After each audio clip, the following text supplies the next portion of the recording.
ছাত্ৰ-ছাত্ৰীসকল আজি 2025 বৰ্ষৰ 20 ডিচেম্বৰ তাৰিখে গুৱাহাটী বিশ্ববিদ্যালয়ৰ অধীনত স্নাতক প্ৰথম ষান্মাসিকৰ অসমীয়া মাইনৰৰ এক্সাম হৈ গৈছে। এই প্ৰশ্ন কাকতখন সম্পৰ্কে তোমালোকৰ সৈতে আজি এই ভিডিঅ'টিত ডিসকাস কৰিম। গতিকে তোমালোকৰ কাৰণে আজি এই ভিডিঅ'টি বিশেষভাৱে গুৰুত্বপূৰ্ণ হ'ব। সেইকাৰণে তোমালোকে ভিডিঅ'টি শেষলৈকে চাবা। যদিহে তোমালোকে মোৰ এই ইউটিউব চেনেলটিত প্ৰথমবাৰৰ কাৰণে ভিডিঅ' চাই আছা তেনেহলে ভিডিঅ'টি লাইক কৰি চেনেলটো সাবস্ক্ৰাইব কৰাৰ লগতে কাষৰ বেল আইকনটো প্ৰেছ কৰি দিবা। এই কাৰণেই যে আগন্তুক যিখিনি ভিডিঅ' দিয়া হয় সেই ভিডিঅ'ৰ নটিফিকেশ্যন অতি সহজতে লাভ কৰিব পাৰা। আজিৰ কুৱেশ্যন পেপাৰটো যদি মন কৰা যায় তেনেহলে দেখা পোৱা যায় যে আজিৰ যি মাইনৰ 2 পেপাৰ আৰু আগৰ যি মেজৰ কুৱেশ্যন পেপাৰ আৰু মাইনৰ কুৱেশ্যন পেপাৰ 1 সেই কুৱেশ্যন পেপাৰ দুখনৰ লগত আজিৰ মাইনৰ পেপাৰখনৰ কুৱেশ্যন পেটাৰ্নৰ সাদৃশ্য আছে। কিয়নো আগৰ যি মেজৰ কুৱেশ্যন পেপাৰ আৰু মাইনৰৰ প্ৰথম পেপাৰ আৰু আজিৰ মাইনৰৰ যি দ্বিতীয় পেপাৰ এই পেপাৰ তিনিখনৰ কুৱেশ্যন পেটাৰ্ন একে। 1 নম্বৰ কুৱেশ্যনত আহিছে 8টা কুৱেশ্যন, তাৰে গোটেইকেইটা কুৱেশ্যন কৰিব লাগে, তাতে টোটেল মাৰ্কস আছে 8 নম্বৰ আৰু প্ৰত্যেকটো কুৱেশ্যনত আছে 1 মাৰ্ককে। তাৰপিছত 2 নম্বৰ কুৱেশ্যনত আহিছে টোটেল 10টা কুৱেশ্যন, তাৰে ভিতৰত যিকোনো 6টা কৰিব লাগে আৰু প্ৰত্যেকটোতে 2 নম্বৰকৈ মাৰ্ক আছে, টোটেল মাৰ্ক আছে 12 মাৰ্কস। আৰু 3 নম্বৰ কুৱেশ্যনত আহিছে টোটেল 8টা কুৱেশ্যন, তাৰে ভিতৰত যিকোনো 4টা কৰিব লাগে আৰু প্ৰত্যেকটো কুৱেশ্যনত আছে 5 মাৰ্ককে, টোটেল 20 মাৰ্ক। আৰু একেবাৰে শেষৰ প্ৰশ্নটো 4 নম্বৰ কুৱেশ্যন, সেই কুৱেশ্যনত আহিছে তোমালোকৰ টোটেল অপচন 5টা, তাৰে ভিতৰত যিকোনো 2টা কৰিব লাগে, প্ৰত্যেকটো কুৱেশ্যনত আছে 10 মাৰ্কস আৰু টোটেল মাৰ্কস হৈছে 20 মাৰ্কস।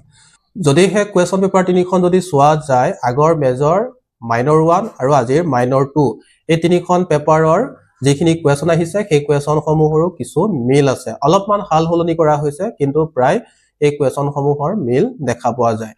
আৰু কুৱেশ্যন পেপাৰ তিনিখনত দেখা পোৱা গৈছে যে এই কুৱেশ্যনসমূহ বৰ বেছি টান কুৱেশ্যন অহা নাই, তোমালোকে পঢ়া ধৰণৰ কুৱেশ্যনে কটা হৈছে। যিহেতু ফাৰ্ষ্ট সেমিষ্টাৰত বৰ বেছি টান কুৱেশ্যন নাহে, আগৰ যিখিনি বেটছ পাৰ হৈ গৈছে তেওঁলোকৰো কুৱেশ্যন পেপাৰসমূহতো দেখা পোৱা গৈছে যে সেই কুৱেশ্যনসমূহ বৰ বেছি টান কুৱেশ্যন নাহে।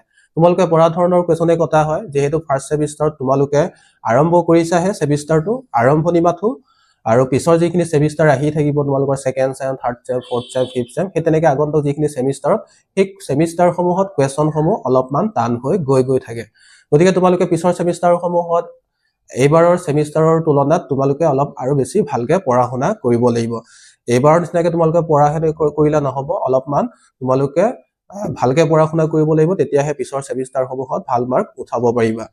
এইবাৰ তোমালোকৰ যি হৈছে ফাৰ্ষ্ট সেমিষ্টাৰত, যি হল তোমালোকে কিন্তু নেক্সট সেমিষ্টাৰৰ পৰা ভালকে পঢ়া শুনা কৰিব লাগিব। তাৰ বাবে তোমালোকক মই গাইড কৰি যাম সিলেবাস কি, সিলেবাসৰ অন্তৰ্গত বিষয়সমূহ কি, লগতে কি কিতাপ পঢ়িব লাগিব, কেনেকৈ পঢ়িব লাগিব, এই গোটেইখিনি সম্পৰ্কে তোমালোকক মই গাইড কৰি যাম। সেইকাৰণে তোমালোকে মোৰ এই ইউটিউব চেনেলটি সাবস্ক্ৰাইব কৰি ৰাখিবা, যাতে মই যেতিয়াই ভিডিঅ' তোমালোকৰ কাৰণে মই আপলোড কৰো তেতিয়াই যাতে তোমালোকে ভিডিঅ'ৰ নটিফিকেশ্যন অতি সহজতে লাভ কৰিব পাৰা। গতিকে আজিৰ এই ভিডিঅ'টি দেৰি নকৰাকৈ আৰম্ভ কৰো হওক। এয়া হৈছে first sem FYGP Assamese minor B, অৰ্থাৎ মাইনৰৰ দুখন পেপাৰ, ইতিমধ্যে এখন পেপাৰ হৈ গৈছে প্ৰথম পেপাৰখন, এয়া হৈছে ছেকেণ্ড পেপাৰ। এয়া হৈছে 2025 আছামিজ মাইনৰ পেপাৰ কোডটো হৈছে এয়া, আৰু পেপাৰখনৰ নাম হৈছে অসমীয়া ভাষা আৰু সাহিত্যৰ ইতিহাস।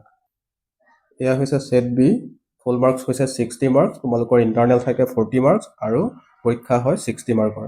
আৰু টাইম হৈছে 2.5 ঘণ্টা সময় দিয়া হয়।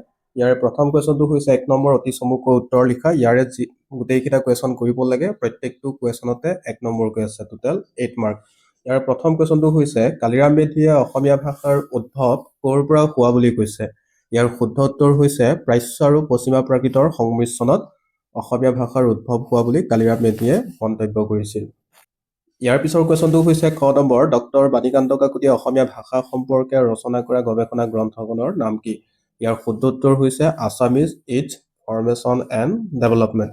এই গ্ৰন্থখনৰ বাবে তেখেতে ডক্টৰেট ডিগ্ৰী লাভ কৰিছিল আৰু এই গ্ৰন্থখন প্ৰকাশিত হৈছিল 1941 চনত। ইয়াৰ পিছৰ কুৱেশ্যনটো হৈছে ক নম্বৰ, উষ্ণা পৰ্বত তই খবৰি বালি, ইয়াত খবৰি বালিৰ অৰ্থ কি। ইয়াৰ শুদ্ধ উত্তৰ তোমালোকক মই টেলিগ্ৰাম গ্ৰুপত জনাই দিম, তোমালোকে টেলিগ্ৰাম গ্ৰুপত জইন হবা, ইয়াৰ লিংক ডেছক্ৰিপশ্যনত দি দিয়া হ'ব। ইয়াৰ পিছৰ কুৱেশ্যনটো হৈছে ঘ নম্বৰ, অসমীয়া বৈষ্ণৱ সাহিত্যৰ এটা বৈশিষ্ট্য উল্লেখ কৰা।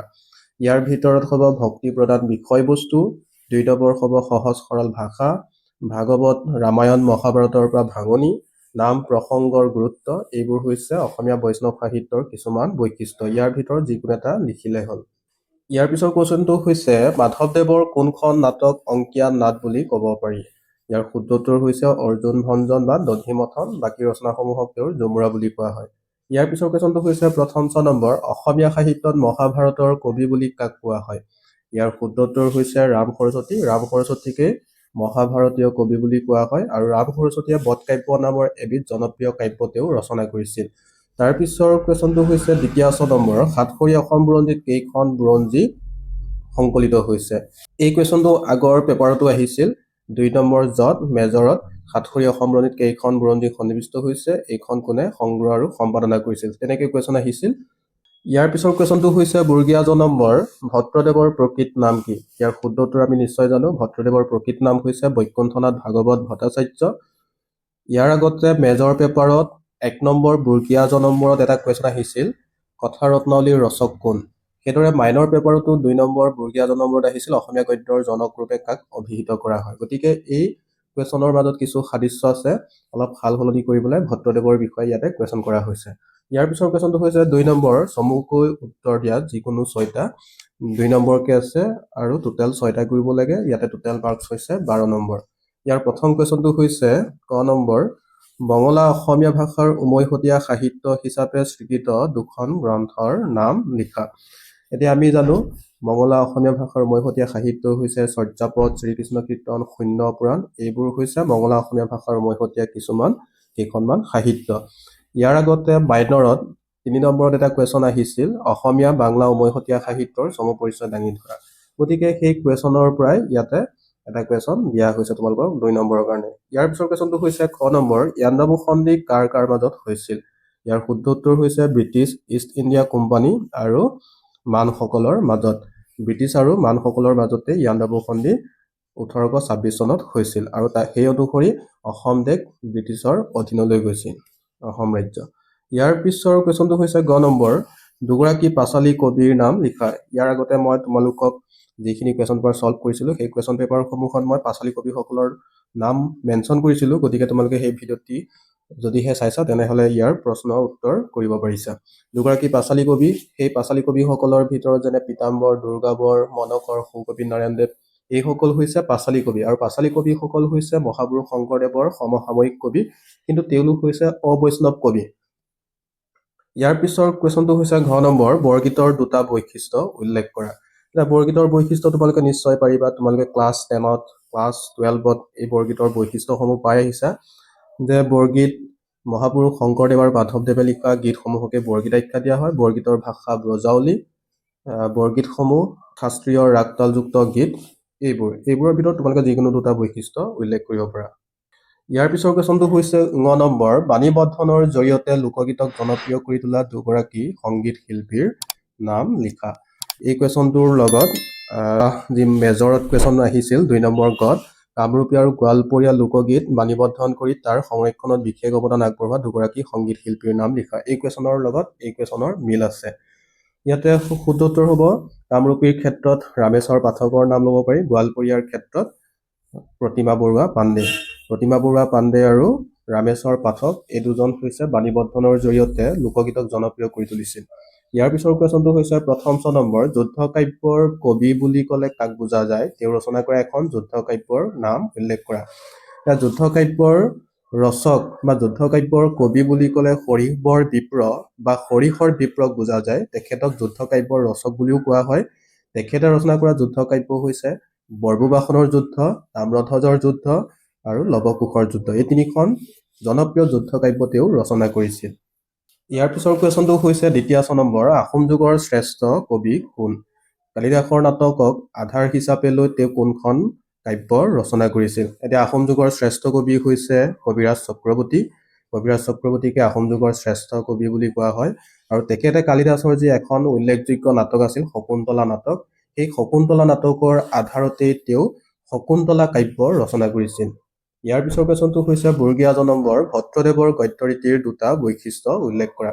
এতিয়া আমি জানো ভট্টদেৱ, তেখেতৰ প্ৰকৃত নাম হৈছে বৈকুণ্ঠনাথ ভাগৱত ভট্টাচাৰ্য। তেখেতক অসমীয়া গদ্যৰ জনক বুলিও কোৱা হয়। ভট্টদেৱে বিভিন্ন গ্ৰন্থ ৰচনা কৰিছে, সেইবোৰৰ ভিতৰত হৈছে কথা গীতা, কথা ভাগৱত, কথা ৰত্নাৱলী, প্ৰসংগমালা, গুৰু বংশাৱলী, ভক্তিহাৰ, ভক্তি বিবেক, এনেকৈ তেওঁ বহুত কেইখন গ্ৰন্থ তেওঁ ৰচনা কৰিছিল। তেখেতৰ গদ্যৰীতিৰ কিছুমান বৈশিষ্ট্য হৈছে যেনে 1 নম্বৰ, দৈনন্দিন কথ্য ভাষাক ভদ্ৰদেৱে গ্ৰহণ কৰা নাই তেওঁৰ গদ্যত। কথ্য ভাষাৰে এটা সাধু আৰু গম্ভীৰ ৰূপ গদ্যত তেওঁ ব্যৱহাৰ কৰিছে। 2 নম্বৰ হৈছে বাক্যত শব্দ বিন্যাসৰ প্ৰণালী নিখুঁত আৰু ব্যাকৰণ প্ৰয়োগ বিশুদ্ধ। আৰু তেখেতে গদ্যৰ বাক্যবোৰ আছিল চুটি চুটি বাক্য তেওঁ ব্যৱহাৰ কৰিছে। ইয়াৰ পিছৰ কুৱেশ্যনটো হৈছে 10 নম্বৰ, গুৰু শিষ্যৰ মণিকাঞ্চন সংযোগ পাঠটো কোনখন গ্ৰন্থৰ পৰা লোৱা হৈছে? গ্ৰন্থখনৰ সম্পাদক কোন? এই কুৱেশ্যনটো মেজৰ পেপাৰত এটা কুৱেশ্যন আহিছিল। ঠিক একেটা কুৱেশ্যনে ইয়াতো কটা হৈছে। ইয়াৰ শুদ্ধোত্তৰ হৈছে গুৰুচৰিত কথা আৰু এই গ্ৰন্থখনৰ সম্পাদক হৈছে মহেশ্বৰ নেওগ। ইয়াৰ পিছৰ কুৱেশ্যনটো হৈছে 9 নম্বৰ, কাৰ অনুৰোধ মৰ্মে কোনে হস্তি বিদ্যাৰ পুথি ৰচনা কৰিছিল? ইয়াৰ শুদ্ধোত্তৰ হৈছে আহোম স্বৰ্গদেউ শিৱসিংহ আৰু ফুলেশ্বৰী কোঁৱৰী, এই দুজনৰ অনুৰোধ মৰ্মে সুকুমাৰ বৰকাইতে হস্তি বিদ্যাৰ পুথিখন ৰচনা কৰিছিল। 3 নম্বৰ কুৱেশ্যন, শ্বৰ্ট নোট, যিকোনো 4টা কৰিব লাগে। ইয়াতে 5 নম্বৰতে আছে, টোটেল মাৰ্কছ আছে 20 মাৰ্কছ। ইয়াৰ প্ৰথম কুৱেশ্যনটো হৈছে চৰ্যাপদৰ বিষয়বস্তু সম্পৰ্কে চমুকৈ আলোচনা কৰা। এতিয়া চৰ্যাপদ হৈছে অসমীয়া সাহিত্যৰ আটাইতকৈ প্ৰাচীনতম লিখিত নিদৰ্শন। কেৱল অসমীয়া ভাষা সাহিত্যৰে নহয়, বাংলা ভাষাৰো ই উমৈহতীয়া প্ৰাচীন সাহিত্যিক নিদৰ্শন। এই চৰ্যাপদৰ বিষয়বস্তু সম্পৰ্কে তোমালোকে ইয়াতে আলোচনা কৰিব লাগিব। খ নম্বৰ, বৈষ্ণৱ যুগৰ শ্ৰেষ্ঠ কবিগৰাকীৰ কাব্যকৃতি সম্পৰ্কে আলোচনা কৰা। এতিয়া বৈষ্ণৱ যুগৰ শ্ৰেষ্ঠ কবি বুলি কোৱা হয় শংকৰদেৱকে বৈষ্ণৱ যুগৰ শ্ৰেষ্ঠ কবি বুলি কোৱা হয়। এতিয়া ইয়াতে শংকৰদেৱৰ কাব্যকৃতি সম্পৰ্কে ইয়াতে আলোচনা কৰিব লাগিব। গ নম্বৰ হৈছে লংকাৰ বিৱৰণ পাঠটিত মাধৱ কন্দলীয়ে লংকাৰ বিৱৰণ কিদৰে দিছে? পাঠটোৰ আধাৰত লিখা। এইটো তোমালোকে কৰিব লাগিব। ইয়াৰ পিছৰ ঘ নম্বৰ, একবাৰ হৰিবল মন ৰচনা গীতটিত জীৱন আৰু সংসাৰৰ অনিত্যতাৰ কথা কেনেদৰে প্ৰকাশ পাইছে? লিখা। ইয়াৰ পিছৰ কুৱেশ্যন গ নম্বৰ, চোৰ ধৰা যমুৰাত শ্ৰীকৃষ্ণৰ চতুৰালি কেনেদৰে পৰিস্ফুট হৈছে? আলোচনা কৰা। এই কুৱেশ্যনটো মেজৰৰ 4 নম্বৰ কত ঠিক এনেকুৱা কুৱেশ্যন আহিছিল একে, তাৰ পৰা এই কুৱেশ্যনটো দিয়া হৈছে। তাৰপিছৰ কুৱেশ্যনটো হৈছে প্ৰথম 6 নম্বৰ, বেউলাই কি পৰিস্থিতিত কেনেদৰে নৃত্য কৰিবলগীয়া হৈছিল? পাঠটোৰ আধাৰত চমুকৈ আলোচনা কৰা। এই কুৱেশ্যনটোৰ সাদৃশ্য আছে মেজৰৰ যি 3 নম্বৰত যি কুৱেশ্যন আহিছিল সেই কুৱেশ্যনৰ লগত অলপমান মিল আছে। ইয়াৰ পিছৰ কুৱেশ্যনটো হৈছে দ্বিতীয় 6 নম্বৰ, শংকৰদেৱ মাধৱদেৱৰ ক'ত কেনেদৰে মিলন হৈছিল? এই মিলনক কিয় মণিকাঞ্চন সংযোগ বুলি কোৱা হয়? এতিয়া শংকৰদেৱ মাধৱদেৱৰ মিলন হৈছিল ধোৱাখাট বেলগুৰিত আৰু সেই মিলনক কোৱা হয় মণিকাঞ্চন সংযোগ বুলি কোৱা হয়। গতিকে এইটো তোমালোকে অলপ বহলাই আলোচনা কৰিব লাগিব। ইয়াৰ পিছৰ কুৱেশ্যনটো হৈছে বৰ্গীয়া জ নম্বৰ, অসমীয়া সচিত্ৰ পুথিৰ ইতিহাসত হস্তি বিদ্যাৰ পুথিৰ গুৰুত্ব বিচাৰ কৰা।